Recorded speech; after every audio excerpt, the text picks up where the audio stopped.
அனைவருக்கும் வணக்கம். கற்க கசடர நிகழ்ச்சியை காணும் அனைவரையும் வரவேற்கிறேன். முந்தைய பாடவேளையில இரண்டாம் வேற்றுமை உருபு குறித்து விரிவாக அறிந்து கொண்டோம். இன்றைக்கு நம் பாடவேளையில மூன்றாம் வேற்றுமை உருபுகள் குறித்து தெளிவாகவும் விரிவாகவும் அறிந்து கொள்ள போகிறோம். பாருங்கள். இரண்டாம் வேற்றுமை உருபு என்னது? ஐ. இந்த ஐ என்னும் உருபு எந்த பெயரை ஏற்கிறதோ அதை செயற்படு பொருளாக மாற்றி காட்டும். அவ்வாறு மாற்றுவதனாலதான் இரண்டாம் வேற்றுமையை செயற்படு பொருள் வேற்றுமை அப்படின்னு சொல்லுவாங்க.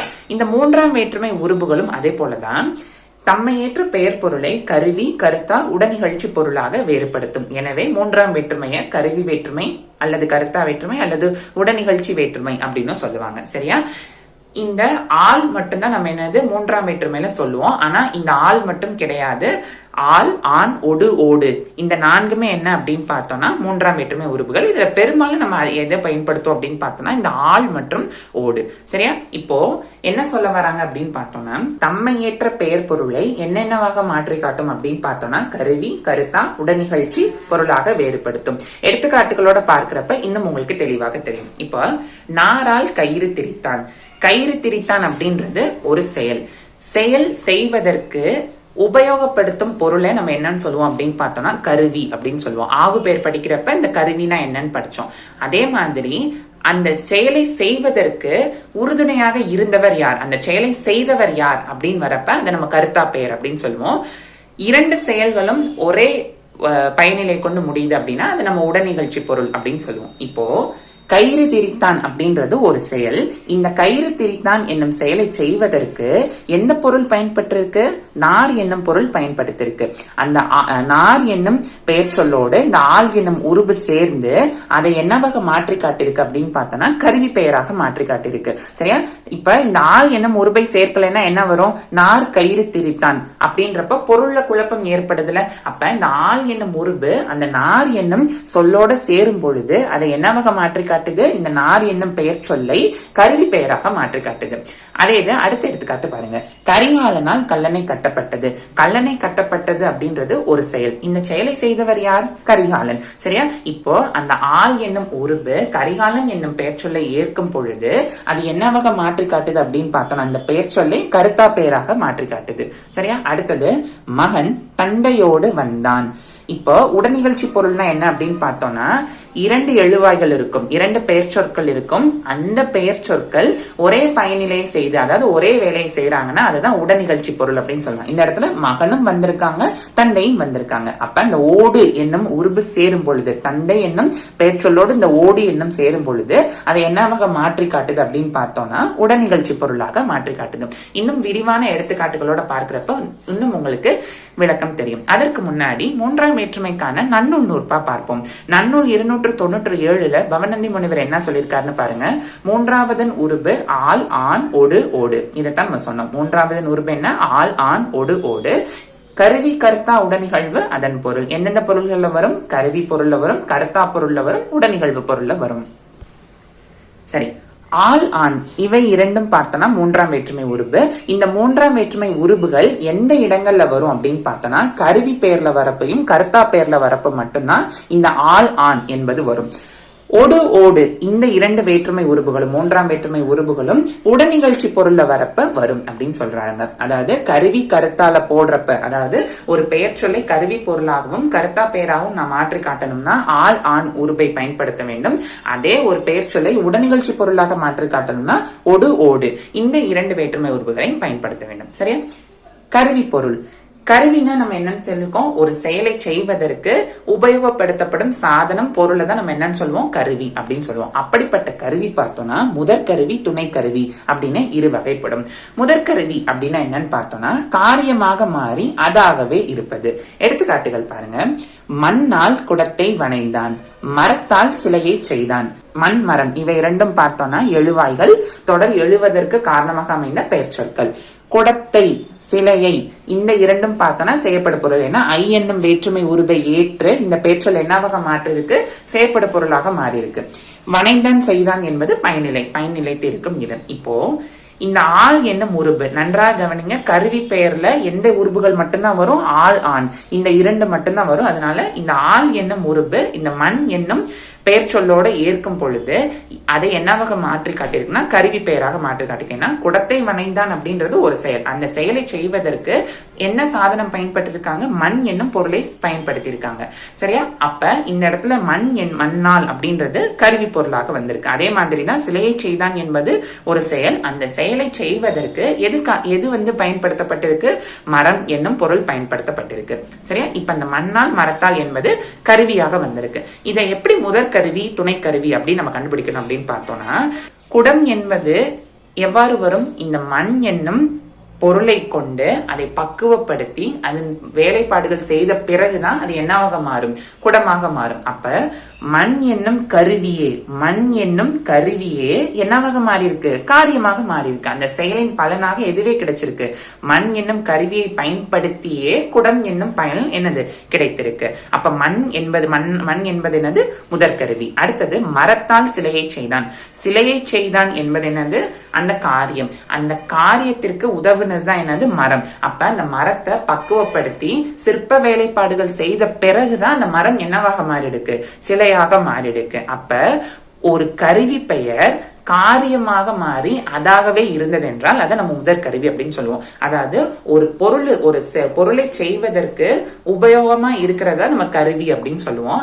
அந்த கருவியே காரியமாக மாறி இருக்கு, அந்த கருவியே செயலின் பலனாக கிடைத்திருக்குது என்றால் அதைத்தான் நம்ம முதற் கருவி அப்படின்னு சொல்லுவோம். துணை கருவினா என்ன அப்படின்னு பார்த்தோம்னா, காரியம் செயல்படும் வரை துணையாக இருப்பது. எடுத்துக்காட்டுகள் பாருங்க. கையால் குடத்தை வணைந்தான், உளியால் சிலையை செய்தான். குடத்தை சிலையை செய்யப்பட பொருள், வணைந்தான் செய்தான் பயனிலை, கை உளி, இவை இரண்டும் பார்த்தனா எழுவாய். இதுல பாருங்க இந்த ஆள் என்னும் உருவு இடம் பெற்றிருக்கு.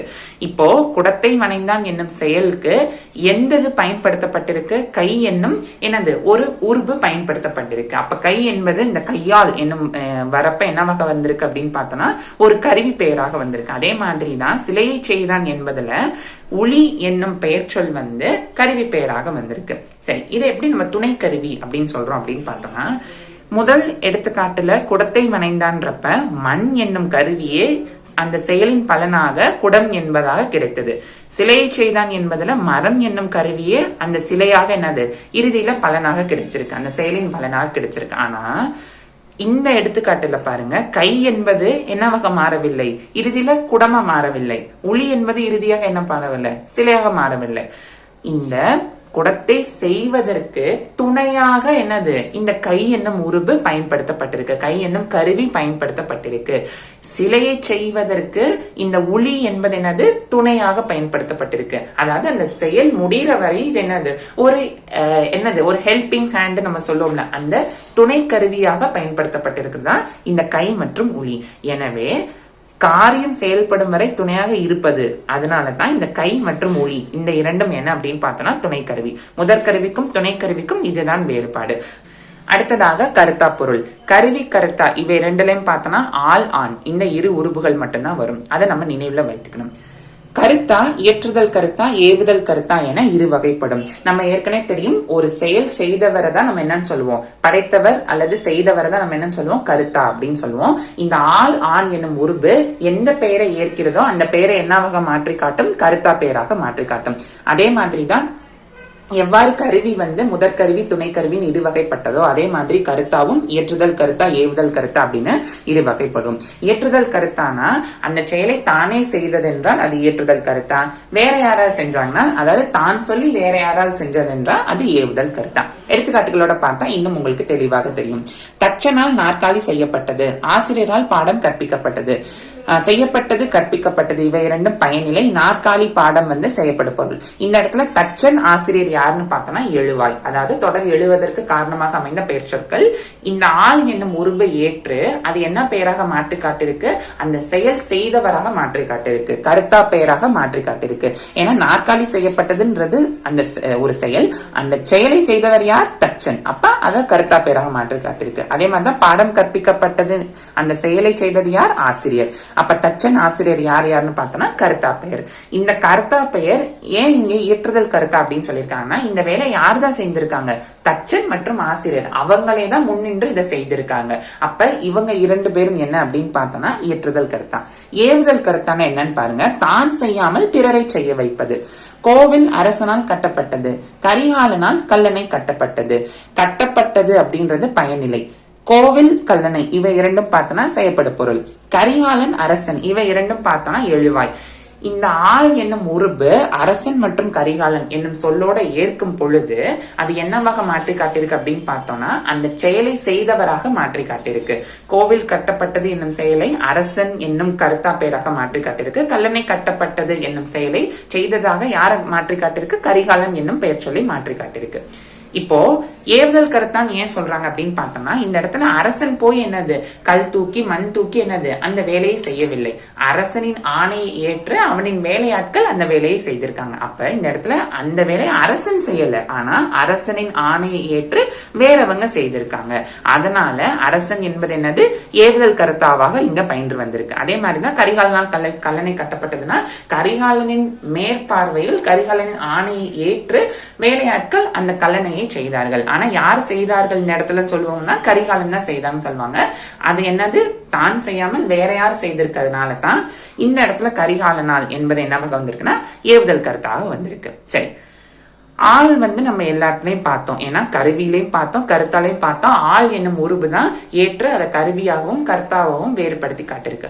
ஆண் என்பது எப்படி வரும் அப்படின்னு பார்த்தோம்னா, ஆண் என்னும் உருவு பெரும்பாலும் செயல் வழக்கில் இடம்பெறும். பேச்சு வழக்கிலும் சரி, தற்கால எழுத்து வழக்கிலும் சரி, ஆண் என்பதை அவ்வளவாக யாரும் எனது பயன்படுத்தியதில்லை. எடுத்துக்காட்டு திருக்குறள்ல ஒரு எடுத்துக்காட்டு, புறந்தூய்மை நீரான் அமையும். அமையும் என்பது பயனிலை, புறந்தூய்மை அப்படின்றது செய்யப்படு பொருள். நீர் என்பது என்னன்னு பார்த்தோம்னா எழுவாய். இப்ப இந்த நீர் என்னும் எழுவாயோடு ஆண் என்னும் உருவை ஏற்று அதை என்னவாக மாற்றி காட்டிருக்குன்னா கருவி பெயராக மாற்றி காட்டிருக்கு. எப்படி கருவி பெயராக மாற்றி காட்டிருக்கு? புறந்தூய்மை என்றால் என்னது? வெளியில இருக்கக்கூடிய அழுக்குகளை சுத்தப்படுத்துவதுதான் புறந்தூய்மை அப்படின்னு சொல்லுவாங்க. அந்த வெளியில இருக்கக்கூடிய அழுக்குகளை சுத்தப்படுத்துவது எதுதான் அமையும் அப்படின்னு சொல்லியிருக்காங்க?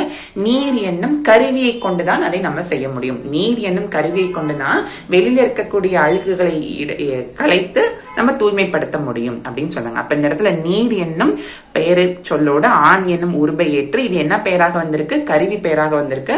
அதுவும் இது என்ன கருவியாக வந்திருக்கு? துணை கருவியாக வந்திருக்கு. ஏன்னா வெளியில இருக்கக்கூடிய அழுக்குகளை எடுப்பதற்கு ஒரு துணையாக எந்த கருவி இருக்கு? இந்த நீர் என்னும் கருவி வந்திருக்கு. அடுத்ததாக உடனிகழ்ச்சி பொருள்.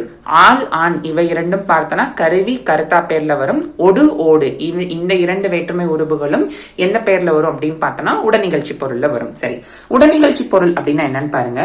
ஓர் எழுவாயின் செயலுடன் பிரிதொன்றனது செயலும் உடன் நிகழ்வது உடனிகழ்ச்சி பொருள் எனப்படும். அதாவது 2 எழுவாய்கள் இருக்கு, 2 பெயர் சொற்கள் இருக்கு. 2 பெயர் சொற்களுமே ஒரே வினையை செய்தல் என்றால் அதைத்தான் நம்ம என்னன்னு சொல்லுவோம்? உடனிகழ்ச்சி பொருள் அப்படின்னு சொல்லுவோம். இப்போ எடுத்துக்காட்டுகள் பாருங்க. நாயோடு குட்டியும் சென்றது, தாயோடு குழந்தையும் வந்தது. நாயும் சென்றிருக்கு, குட்டியும் சென்றிருக்கு, தாயும் வந்திருக்காங்க, குழந்தையும் வந்திருக்கு. அப்ப நாய் குட்டி தாய் குழந்தை இவை 2ம் பார்த்தோம்னா 2 எழுவாய்கள். இந்த தொடர்ல 2 எழுவாய்கள் இருக்கு. ஆனா இந்த ஒடு ஓடு இந்த உருபுகளை ஏற்கும் பொழுது அது என்ன பொருளாக மாறி இருக்கு அப்படின்னு பார்த்தோம்னா உடனிகழ்ச்சி பொருளாக மாறி இருக்கு. முதல்ல ஒடு வந்திருக்கு, அடுத்த தொடர்ல ஓடு என்பது வந்திருக்கு. புரிகிறதா? ஒரு எழுவாயின் செயலுடன் பிரிதொன்றனது செயலும் உடன் நிகழ்வது, 2மே ஒரே செயலை தான் செஞ்சிருக்கு. அந்த ஒடு ஓடு என்பதை ஏற்று அதன் உடனிகழ்ச்சி பொருளாக மாற்றி காட்டிருக்கு. சரியா? உடனிகழ்ச்சி பொருள் தலைமை பொருள், தலைமையில் பொருள் என 2 வகைப்படும். தலைமை பொருள் அப்படின்னா என்னன்னு பாருங்க. வினை கொண்டு முடியும் பொருளை காட்டிலும் உயர்வுடையது. தலைமையில் பொருள்னா என்னன்னு பாருங்க. வினை கொண்டு முடியும் பொருளை காட்டிலும் தாழ்வுடையது. அதாவது எடுத்துக்காட்டுகளோட பார்த்தா இன்னும் உங்களுக்கு தெளிவாக தெரியும். தாயோடு குழந்தை சென்றது, மாணவனோடு ஆசிரியர் வந்தார். இங்க ஓடு வந்திருக்கு, இங்க ஒடு வந்திருக்கு. ஒடு ஓடு என்னும் உருவை ஏற்று இந்த தாய் மாணவன் இவங்க உடனிகழ்வு பொருளாக வந்திருக்காங்க. ஏன்னா ஒரே வினையை கொண்டுதான் என்னது 2 பொருள்களும் என்ன இருக்கு வந்திருக்கு. இப்போ தலைமை பொருள் தலைமையில் பொருள்னா என்ன சொல்ல வராங்க அப்படின்னு பார்த்தோம்னா, இரண்டு பெயர் சொற்கள் இருக்கு பாருங்க, இரண்டு எழுவாய்கள் இருக்கு. இந்த இரண்டு எழுவாய்கள்ல இந்த ஒடு ஓடு என்ன மூன்றாம் வேற்றுமை உருபு எந்த எழுவாயை ஏற்கிறதோ அந்த எழுவாய் மற்ற எழுவாயை காட்டிலும் உயர்வுடையதாக இருந்தது என்றால் அது தலைமை பொருள். அதே வேளையில இந்த ஒடு ஓடு என்னும் மூன்றாம் வேற்றுமை உருபு அந்த எந்த எழுவாய் ஏற்கிறதோ மற்ற எழுவாயை விட தாழ்வாக இருந்தது என்றால் அதை நம்ம என்னன்னு சொல்லுவோம் அப்படின்னு பார்த்தோம்னா தலைமையில் பொருள் அப்படின்னு சொல்லுவோம். இப்போ தாய் குழந்தை இரண்டுமே எழுவாய். ஆனா ஓடு எந்த உருபை, ஓடு என்னும் மூன்றாம் வேற்றுமை உருபு எந்த பெயரை ஏற்றிருக்கு? தாய் என்னும் பெயரை ஏற்றிருக்கு. இப்ப இதை ஏன் தலைமை பொருள் அப்படின்னு சொல்றாங்கன்னா, தாய் குழந்தை இரண்டு எழுவாய்கள்ல யார் உயர்வானவர்கள் பார்த்தோம்னா தாய் தான் உயர்வானவர்கள். அப்ப அந்த ஓடு என்னும் உருபு எந்த பெயரோடு சேர்கிறதோ அந்த பெயர் உயர்வாக இருந்தது என்றால் அது தலைமை பொருள். இதே இது இந்த எடுத்துக்காட்டு பாருங்க. மாணவனோடு ஆசிரியர் வந்தார். மாணவன் ஆசிரியர் இருவர்ல யாரு உயர்வானவர்கள் அப்படின்னு பார்த்தோம்னா ஆசிரியர். ஆனா இந்த ஒடு என்னும் மூன்றாம் வேற்றுமை உருபு எந்த பெயரை ஏற்றிருக்கு? மாணவன் என்னும் பெயரை ஏற்றிருக்கு. ஆசிரியர் மாணவன்ல யார் உயர்வானவர்கள்னு பார்த்தோம்னா ஆசிரியர் தான். அப்ப ஆனா இந்த இடத்துல வந்து ஒடு வந்து எந்த பெயரை ஏற்றிருக்கு? மாணவன் என்னும் பெயரை ஏற்றிருப்பதனால இது தலைமையில் பொருள். சரி, அடுத்ததாக மூன்றாம் வேற்றுமையின் சொல்லுறுப்புகள் குறித்து பார்ப்போம். மூன்றாம் வேற்றுமையின் சொல்லுறுப்புகள் கொண்டு மற்றும் உடன். இந்த கொண்டு உடன் எந்தெந்த இடத்துல வரும் அப்படின்னு பார்த்தோம்னா, ஆள் ஆண். இந்த ஆள் ஆண் வந்து மூன்றாம் வேற்றுமை உருபு. இந்த மூன்றாம் வேற்றுமை உருபுகள் எந்தெந்த இடங்கள்ல வரும்? கருவியிலையும் கருத்தாலையும் வரும். கருத்தாக்கு என்ன கிடையாது அப்படின்னு பார்த்தோம்னா சொல்லுறுப்புகள் கிடையாது. கருவியில இந்த ஆள் ஆண் என்னும் மூன்றாம் வேற்றுமைக்கு பதிலாக கொண்டு என்னும் சொல்லுறுப்பை நான் பயன்படுத்திக்கலாம். சரியா? இப்ப எடுத்துக்காட்டு பாருங்க. வாள் கொண்டு வெட்டினான், நூல் கொண்டு தைத்தான்.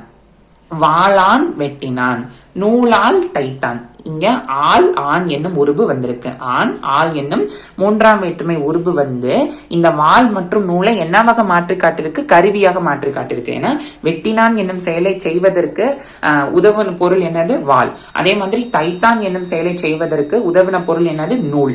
அப்ப இந்த நூல் மற்றும் வாளை என்ன பெயராக மாற்றி காட்டிருக்கு? இந்த ஆள் ஆண் என்னும் உருபு ஏற்று அதை வந்து கருவி பெயராக மாற்றி காட்டிருக்கு.